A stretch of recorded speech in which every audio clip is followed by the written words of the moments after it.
Imagine you're a third year medical student on your first ambulatory rotation, and you walk in, and your preceptor for that day isn't a physician.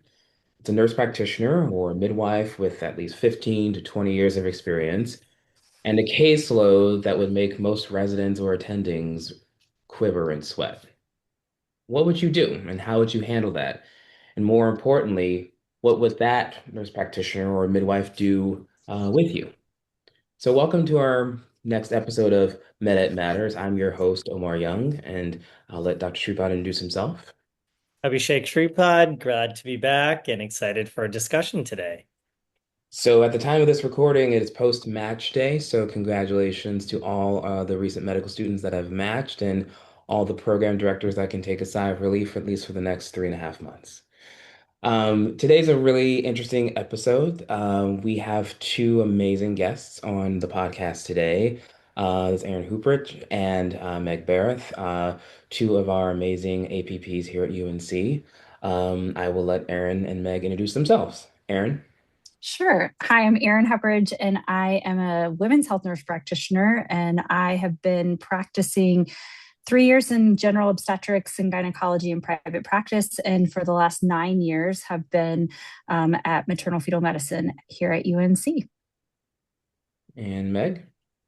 Yes. Hi, I'm Meg Berreth. I'm a certified nurse midwife, and I also got my start in kind of private practice up in the Northeast and then moved to Chapel Hill um, 18 years ago. So I've been a midwife for 23 years total and have spent 18 of them here at UNC. And we are happy to have both of you in the department, so thank you for that. I thought it would be interesting to have this episode on Med Matters because, you know, 50 to 60% of all physician training these days actually occurs in outpatient settings and not in the hospital. And physicians are working alongside midwives and nurse practitioners, particularly in obstetrics and gynecology. And we wanted to really understand what is the role of an advanced practice practitioner in academic medicine. How does that complement physician training? And what specific skill sets and contributions do you all make to the clinical learning environment? Very easy questions. So I wanted to start with you, Erin. Can you tell us a little bit about your career trajectory and what exactly does academic mean to you in your daily work? Sure. So I actually started as a labor and delivery nurse outside of, once I graduated from nursing school. And so my trajectory started actually at the bedside, working alongside providers in patient on the labor and delivery unit. And then I went back and got 2 years of additional training as a women's health nurse practitioner. And so basically, what does academia mean? Well, I think it's really collaborative. So my skill set as a nurse practitioner did not start out, it started out with general understanding and doing basic, well women, basic obstetrics and gynecology. And as my practice has grown, it's really expanded my skill set, my knowledge. And now in maternal fetal medicine has really expanded to preconception, high risk prenatal care, postpartum care, et cetera. However, there's I would say we work collaboratively because where my scope of practice may go to the top, yours can also take over. And so there may be some overlap, but a lot of in our daily work, but there how we treat patients is very collaborative. And so oftentimes we're brainstorming together, we're thinking out loud with our colleagues in order to provide the best patient care experience. And I think that's the heart of academia is the patient and learning and growing and never getting into a mindset of I know everything. And so as a nurse practitioner, I'm trained in a more holistic mindset. However, it complements oftentimes our colleagues who are trained in the medical model because we're at the heart providers that want the best for our patients. Great. And Meg, you are one of our midwives, and tell our viewers and our listeners what motivated you to become a midwife, and what do you see as your role in education in our department?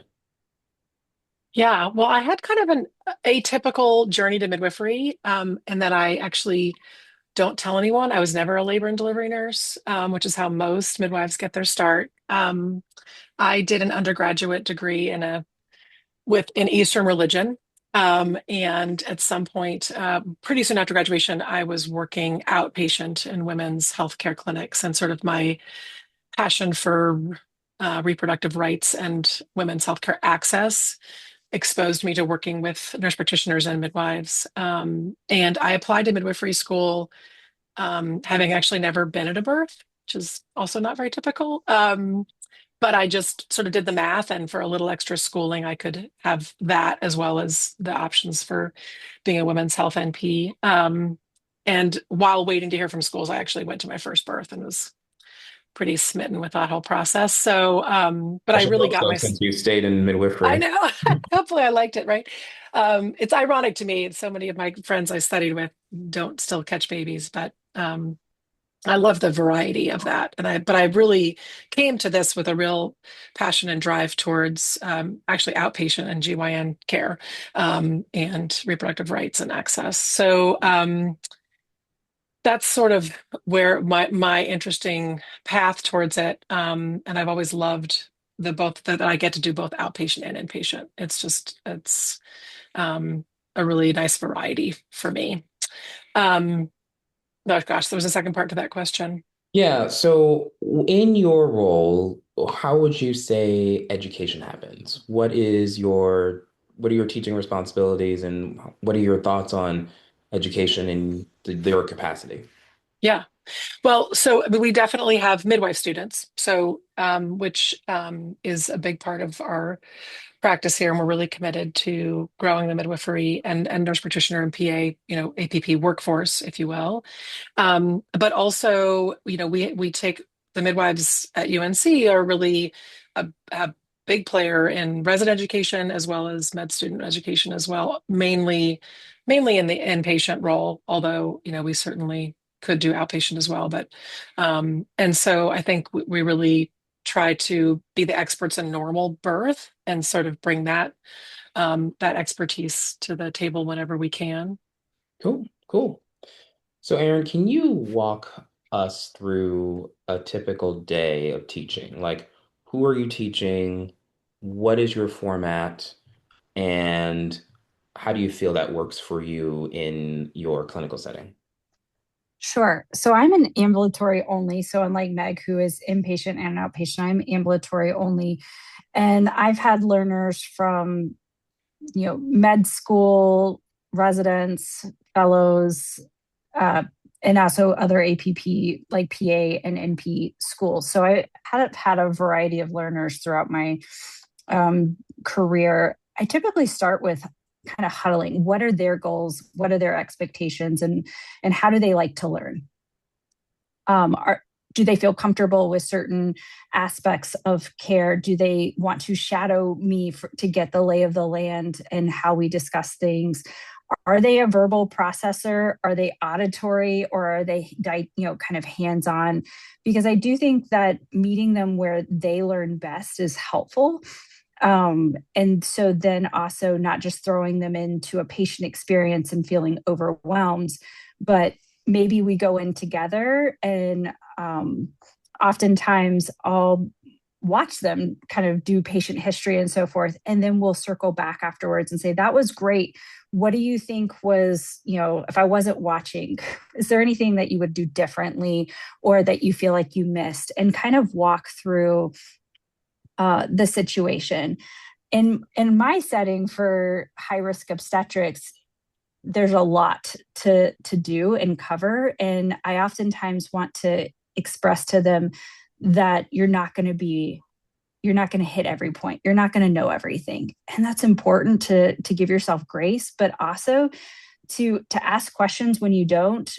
That's why I'm there. I don't have that expectation, and they shouldn't have that of themselves. But also, what are their goals? What do they feel strong in? Because I want them to do those things. But I also, what's one stretch goal that you can achieve in that time period with me? And if I have gaps from, let's say, a patient cancels or there's no one scheduled, we'll go in and we'll do, oftentimes I'll do like kind of role play or case studies and kind of say, walk me through a differential. This person walks in with this, so that it hopefully solidifies not just knowledge from a book, but also helps kind of guide the principles of, here's how you can overlay normal pregnancy behaviors and postpartum and mental health aspects that we oftentimes deal with, and integrate them into whatever specialty that they want to go into, because it's going to play a factor whether you're in the emergency room or in family medicine or whichever specialty that learner goes on to practice in. Yeah, so you actually harken back to one of our season one episodes where we talked about educational timeouts and the importance of aligning the learner's goals with your educational goals and ensuring that they have a very fulfilling educational experience. And you are then able to understand their strengths and any weaknesses that need to be tackled. So I appreciate that. Um, Meg, same question. So from an inpatient perspective, walk me through what is a typical day of teaching? Who are you teaching, and in what format are you teaching? Yeah, so actually, I have a student with me today. I have a midwife student with me today. So, and I've been with a student before. We often share, it, students often work with many of us. And so I typically want to, similar to Erin, I kind of want to say, okay, well, what's been working for you? Have you been talking to patients on your own first? And then I circle back, where do you feel that you know, what do you, we'll sort of map out what they feel confident doing semi-independently, what they feel that they need support with. Um, so I try to really, because it's hard when learners are going from preceptor to preceptor, there can be a lot of right ways to do something. And I think it can be challenging to sort of, you figure out this one way and then someone else comes along and says, but I do it this way. And so I try to, get a sense of what's been working, and so that I'm not making them prove, every that start from scratch with every time they're with me, if that makes sense. Mhm. So that's sort of, and I think one of the things that's, for me, as having gone to midwifery school, I understand sort of where midwives are in their training when I have them. And I think when I interact with medical students, I always struggle a little bit because I'm always a little like, I haven't been to medical school. So I'm a little like, what year are you and where are you in this? Um, and so with medical students on labor and delivery, they're often with the OBs. But I certainly have times when it may be that, my patients are the only ones who are going to, maybe they have been there for a week and haven't seen a vaginal birth. And so I might say, hey, let's see if my patient is okay with having a medical student be there and we'll do the birth together. And so I try to then get a sense of like, what have you seen? What have you learned? And I always try to provide an opportunity, even if for questions afterwards. Mhm. I also always tell them that if I fill out an evaluation, I have something good to say. So you can always ask me a question. Like I'm a safe space, like I'm never gonna, because sometimes we use all these acronyms and it's just its own little world up here of just, you feel like you're in a foreign country. And so I try to always provide a really safe place for questions. Great, great. Being that judgment-free zone is key. But Yeah. thank you for offering both a nice framework for both that inpatient and outpatient setting. I want to kind of transition our conversation a little bit, definitely relevant to medical education and students, but a bit about sort of the physician APP relationship. And I think for listeners who may be students or even providers, it might be helpful to have a conversation about what collaboration looks like in both of kind of your settings of practice at labor and delivery and in the outpatient setting. So maybe Erin, I'll maybe just start with you about sort of these ideas of, supervision with practice, independent practice. Help us understand kind of what maybe some of those terms mean and how they look for you on a day-to-day basis. Yeah, so that can be complicated to understand based on where you live. So supervision, it technically in the state of North Carolina for nurse practitioners and physician associates, it does is required for licensing and for ongoing licensure. And I don't want to speak for Meg, but for North Carolina midwives are, if you've been in practice for a while, are able to independently or without a supervising physician on their license. And so that's relatively new in our state, but it does change state to state. I think the biggest thing is supervision does not mean in charge of.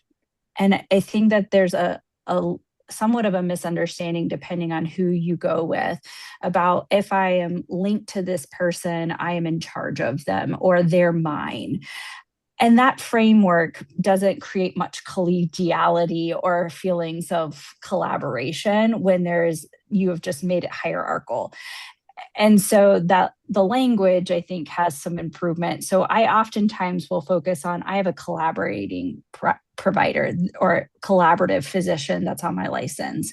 And that person is hopefully a safe person for me to ask questions, to always improve my practice, and a safe person to ask questions to. And in my situation, I very much feel that they can be a mentor as well. That is not a universal experience for many APPs. And so I think from a physician standpoint of stepping back and saying, how can I make this a very collaborative, holistic, positive, psychologically safe experience for them? I've heard from not people in our organization, but in other institutions where there was an understanding that it was like they are in charge of teaching them.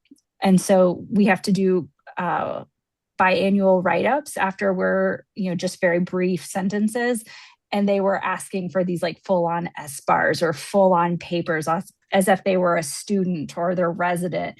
And I think that's somewhat demeaning for us that come out of school, because we are not learners as providers. We are coming out of school practicing, seeing patients oftentimes independently, but with a collaborative spirit where if I have questions, I work closely with Dr. Young. I can go to Dr. Young and say, hey, I have this patient. I'm really concerned. Maybe it's a little outside of my breadth and scope or knowledge base. What would you do in this situation? And instead of being like, why don't you know that? He can come to me and say, yeah, let's talk about it. Let's look at the literature. Let's kind of work together on this. And that makes it a safe space for me to ask questions and go to him. And that's the collaborative spirit. Whether I have the ability to practice without someone on my license should never negate the fact that we can be collaborative no matter the legislation. Yeah, it's almost like being on a group project together, and different people have different roles and strengths. Meg, what are some of the things that you have experienced, and how would you sort of define some of those terms? Yeah. First of all, I hated group projects in college. I was always like, they was like, it's like the real world. And I'm like, no, in the real world, if someone did that, they would be fired. But okay, fine. I'll rewrite your intro. It's fine. I mean, so language, the semantics, as Erin alluded to, can get pretty complicated. Technically, in the state of North Carolina, midwives with more than 2 years of experience are considered independent practitioners, meaning we don't have a physician on our license. And for new midwives, technically their collaborating provider doesn't have to be a physician. It could be an experienced midwife. Um, I've worked in states, I've worked in 2 other states. In both those states, I had independent practice. But when I moved here, all the years that I technically had a physician on my license, my practice looked exactly the same, because basically we have a scope of practice. And in that scope of practice, patients are appropriate for our independent management, meaning I can, normal routine prenatal care, with small alterations based on someone's health history, that I can do without having to run it by anybody. And the midwives work really hard on establishing when we consult, when we co-manage and when we refer, and we have those established throughout the prenatal care, and then also for the intrapartum when people are in labor.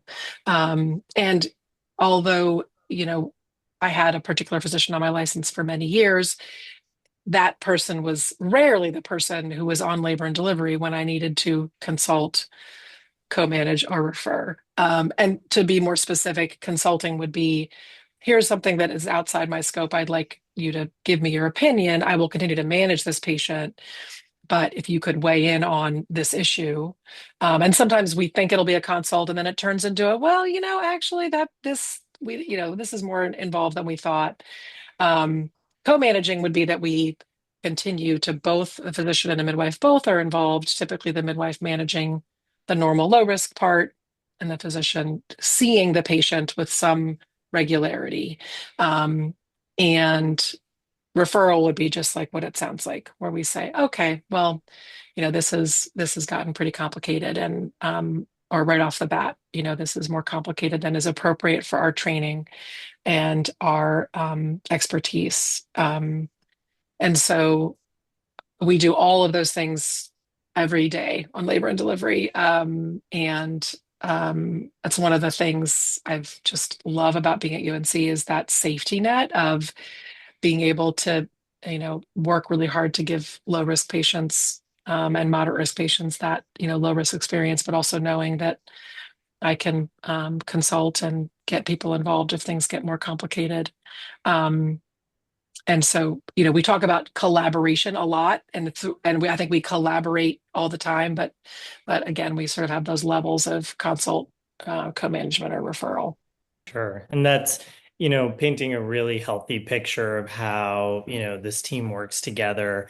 Of course, we know, at least historically, academic medicine has its hierarchical structure, and, at times there can certainly be unhealthy dynamics to that with learners and, people who are still in training, but also perhaps in this setup of, what is intended to be collaboration and support of one another.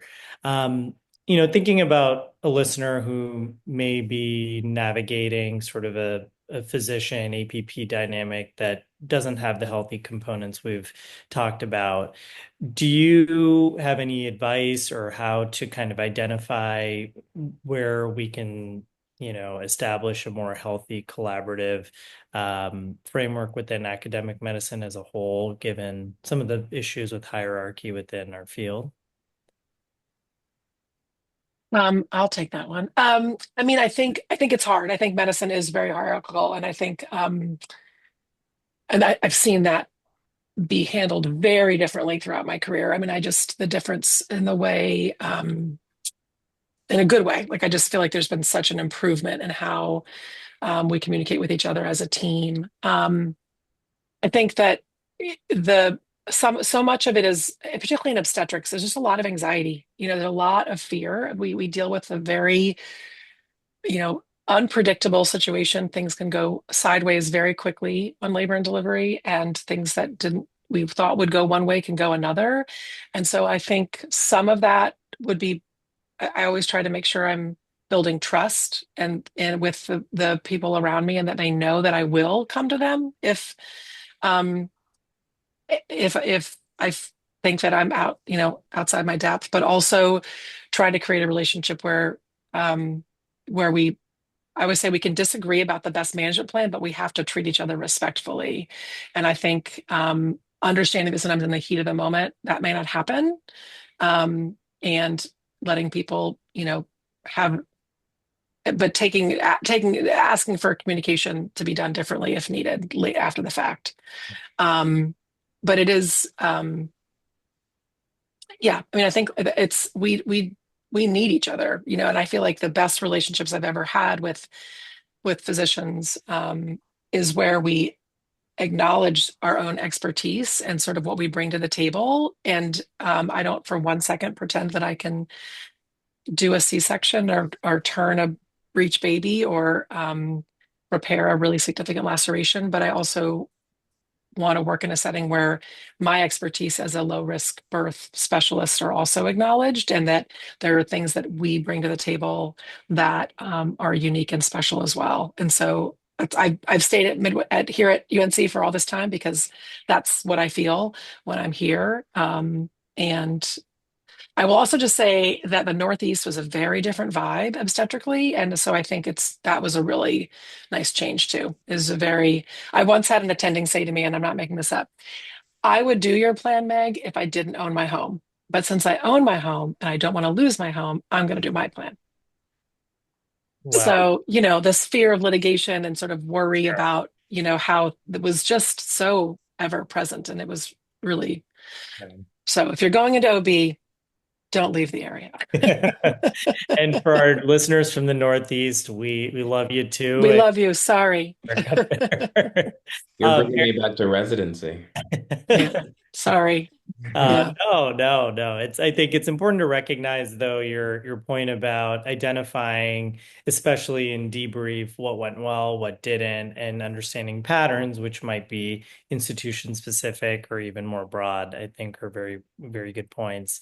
Erin, before we kind of move to our next topic, any kind of impressions on how to navigate challenging environments related to hierarchy with physician and APP dynamics? Sure.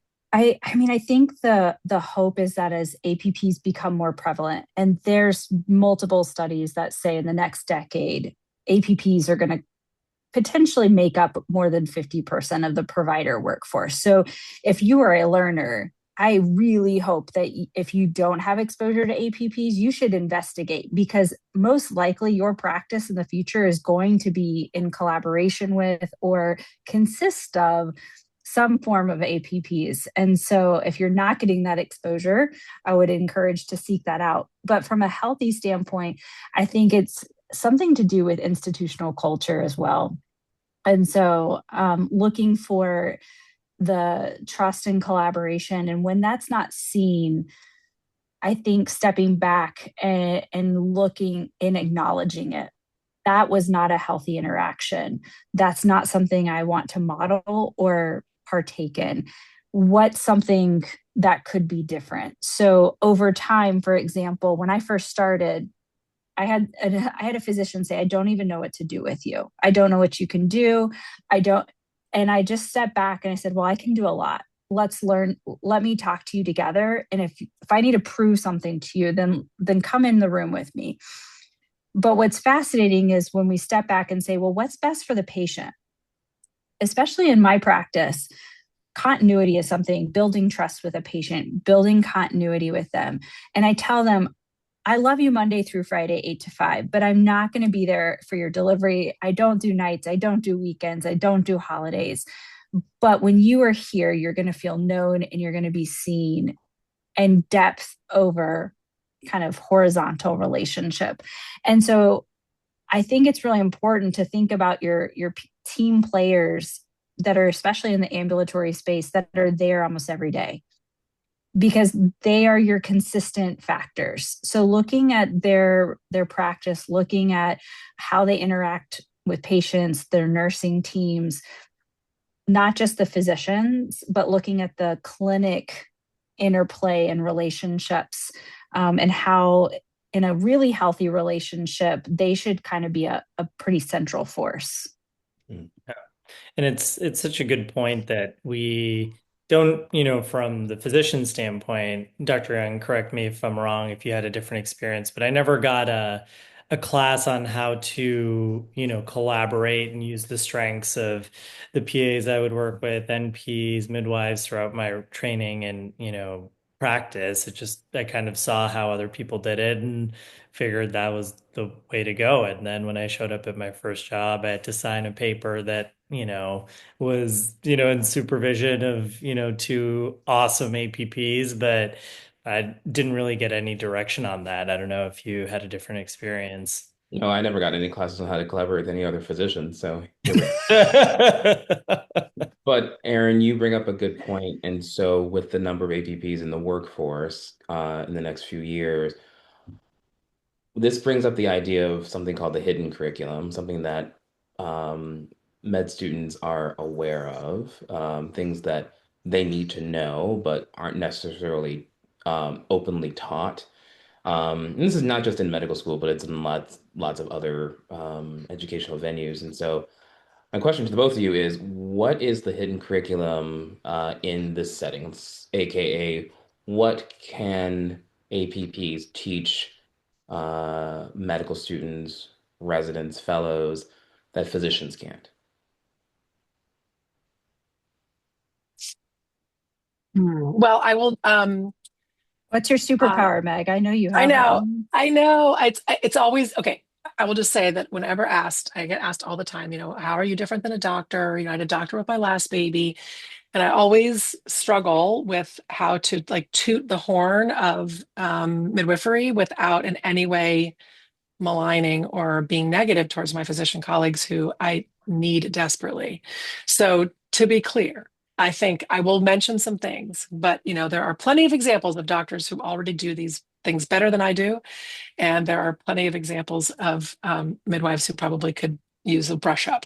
But in general, I think that most APPs have been nurses, and nurses come from and just there's a holistic way that we approach patient care.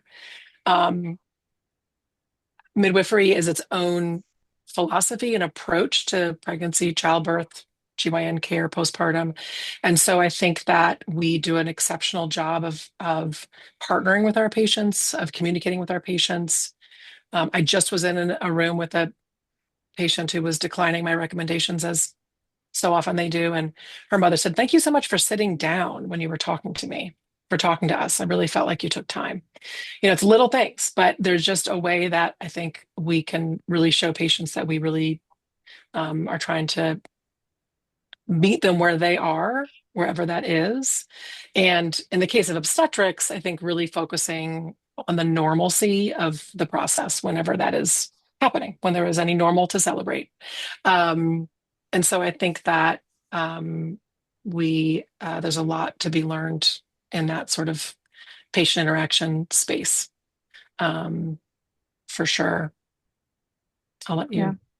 No, I couldn't agree more. And, I think PAs are, even though they don't have nursing background, they also can take a similar approach. Um, the first thing that came to mind was sometimes people will be like, doctors make me nervous. And I just laugh and say, well, I'm not one. So guess what? Just call me Erin and let's keep going. And they just kind of chuckle, and it just lessens the tone. It brings you down to that like connection with patients and meeting them where they're at, like you said.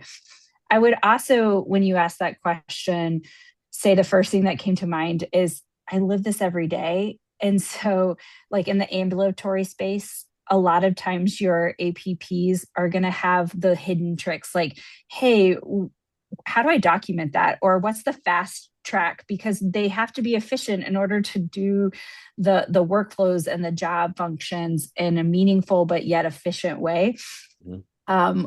Or I don't know quite how to read that person. Can you help me clue in? Like, did I interpret that correctly or not? And again, they're there so much that oftentimes they can kind of help diffuse or tell you a little bit of some context, or maybe you caught someone on a bad day. And so I think that can be really helpful to use their insight um, and tricks and tips to document or navigate things. So hopefully that it helps you learn their ways, because there's a lot of context and nuances and for learners to pick up in a really quick period of time, and that's kind of impossible. Yeah, and that's not taught in the textbook, so that is much appreciated, and I hope anyone that is in training appreciates that that is also part of your education. So thank you. Yeah, and I think the point about, and you hear this as in training and afterwards about sort of looking at things in a holistic way. I think the more you can spend time around your, PAs in the office or, the hospital, NPs, midwives, it just it's almost like another way of approaching a patient that, traditional allopathic medicine doesn't quite capture in training. And I think I've certainly experienced that in practice and working alongside some great APPs. So, we are obviously Team Pro APP here. Um, Meg and Erin, if there was a new program director or department chair who maybe didn't share the same views that the four of us have, what would be some of the points you would make to this person about how to better integrate APPs into their either education line or clinical line? How would you approach that conversation? Well, I would start with, if I'm very candid and transparent, I would start with finances because typically money talks. Mhm. And so I think you've got to start with some uh, basic costs. Yes, APPs on a reimbursement don't get 100% of reimbursement. However, our salaries are not what physicians are, and especially in a shortage, you have a lot of patients that need care, but they may not need the highest level of care and services. And so you're paying at the top dollar for a physician to do services that can be done with excellence by a team member such as us, like postpartum, for general postpartum care does not need a maternal fetal medicine specialist for 99% of the case. It's a global, non-billable, pretty much visit that takes a lot of time, is meaningful, is absolutely important to transition to regular OB and GYN care. It's an essential connection and bridge for reproductive health. However, that's a really expensive visit that is not reimbursing very well for someone with a specialist such as Dr. Young. And so I think that there's definitely a case to be made financially. I think also what it does, not just from a direct billing, but also what does it free up? So, for example, we started with 1 or 2 APPs in maternal fetal medicine, and now we are at 7 because I can't read ultrasound. I didn't do a fellowship. I don't do labor and delivery. However, we have shown that we can provide really excellent, high quality, patient centered prenatal and postpartum care. And so by doing that, I'm freeing up a maternal fetal medicine specialist to do what they are trained to do and do it well.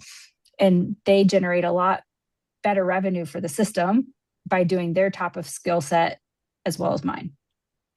So it's just, I would start there. It's not the only case to be made, but for someone that is new and isn't familiar, and most program directors and chairs do have to think about the bottom dollar, you could start there.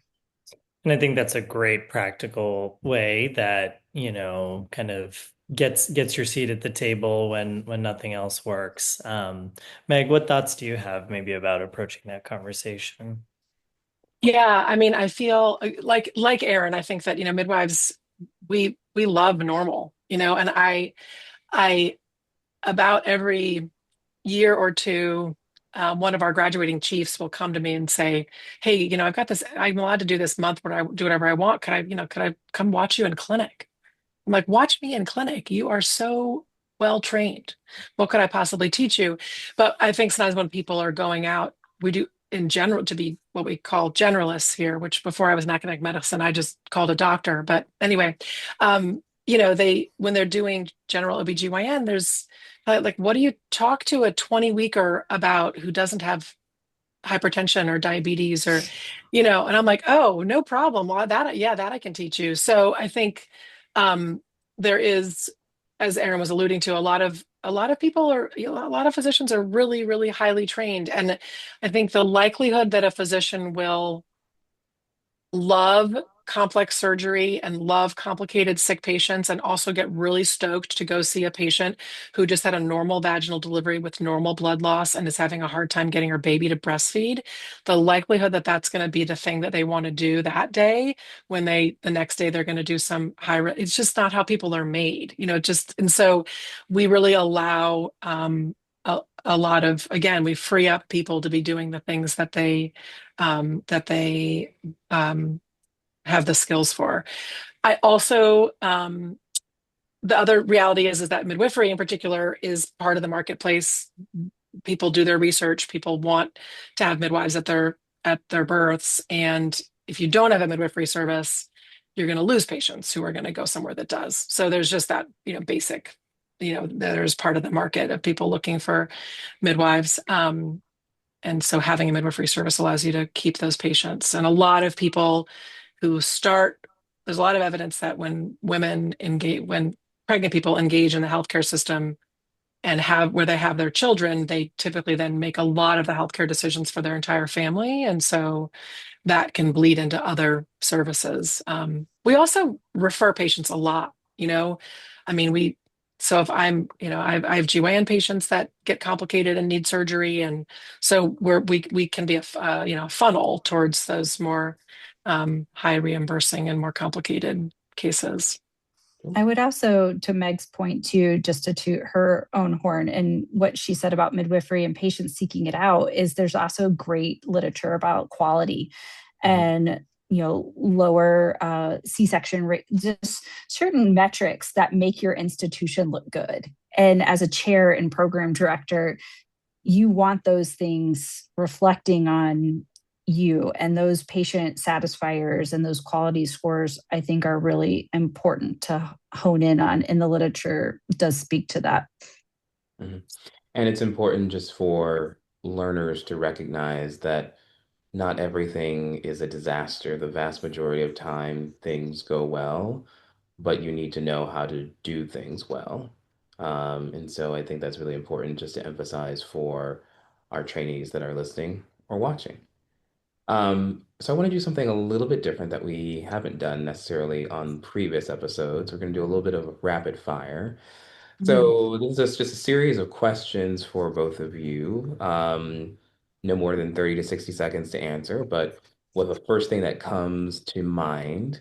So first question is, what is the biggest myth about APPs in academic medicine? Oh, Erin, you just didn't want to be a doctor? You just wanted to have kids? Meg? Yeah. Well, as a midwife, there's a lot of myths about us. We catch baby. We only deliver in the home. We never do interventions. We sage and smudge every room we're in. We all wear Birkenstocks. So midwifery is full of all kinds of really fun misconceptions. What is one thing all medical schools should change about how they prepare students to work with APPs? Make your I think interdisciplinary. Oh, good. I was going to say, I think that all medical students should shadow nurses, Hmm. just forget the APP part, just to see what it's like to be a nurse. Mm-hmm. Erin? Yeah, I was going to say embed simulation case studies. They should be collaborative and interdisciplinary from the start. Cool. If you could redesign the physician APP relationship from scratch, what would you keep and what would you change? Okay, I would. I just think when it's at its best, like I said earlier, I feel like what I bring to the table is respected, and what they bring to the table is respected, and so I would keep this feeling of acknowledging each other's skill sets, and I would take away when communication doesn't go well. Hmm. I think I would include them. I think oftentimes unconscious exclusion. And so just inclusion, like you said, I never got any training about what they do, how to work, how to supervise. I think we've got to include that. And someone wisely said it only takes one drop of food coloring to change the color of the water. And so really focusing on the dynamic and how we communicate and relate to one another, knowing that you may not see them at we may see you as a mentor, but you may not see them as a mentee. So how do we change and communicate bidirectionally? Cool. I love rapid fire. That was great. That was great. Um, so I hope our listeners and our viewers are taking away that APPs are valuable to not just the clinical environment, but the actual clinical learning environment, and have substantive contributions to everything that we do on a daily basis. As our viewers and our listeners are aware, we always end each episode with something called a med moment. That is your one thing that you want listeners or viewers to take away from the episode. That one little nugget that is going to be the most important thing that we should remember. So, Erin, what is your med moment? Befriend your APPs. They want to be there to help. They're very knowledgeable, and you will be the change to the culture that breaks down competition and makes it collaborative. Meg? Yeah, I would say more on a like a more women's health kind of perspective. I think that we really need to listen to women, and whatever specialty you do, the likelihood is that you will take care of female patients. And so really making sure that we listen and honor the fact that very often when women are not treated well by the healthcare system. Great. Well, this has been a very enlightening episode for me. I don't know about you, Dr. Sripad, but this is doing great. I hope our listeners and our viewers appreciate it, and we look forward to future episodes of Med Matters as we wind down this season. Stay tuned for future episodes and have a wonderful day.